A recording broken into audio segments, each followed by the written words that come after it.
Now you see it, now you don't. Now you see it, now you don't. Yung gano'n lang. So, ang baba nung hawak ko, di ba? Siyempre, pero nakaskirt ako. Sabi ko, now you see it, now you don't. Now you see it. Hindi ko ba nakikita ang girdle mo? Correct. Itataas pa talaga.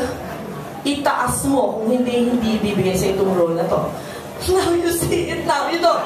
Now you see it, now you don't. Ba't ka umiiyak? Hindi mo, ngayon mo lang ito iiyak. Hindi umiiyak ito sa actual play, ha? Hindi umiiyak. Opo. So, ang actual play. Now you see it, now you don't. Now you see it, now you don't. At nagpapayat ako at lagi ako nasa Slimmer's World. Para wala may sabi mo mga tao. So, ang ending po noon ay isang malaking breakdown sa ibabaw ng ano ba? Ng lamesa. At naging, kung pwede kong masabi, isang naging matagumpay na play na puno-puno na tao lagi. At hindi ko makakalimutan dahil nahirapan ako. At the same time, kumbaga doon na marka yung pag-stand-up comedy ko. So maraming salamat na muli, Mr. Tony.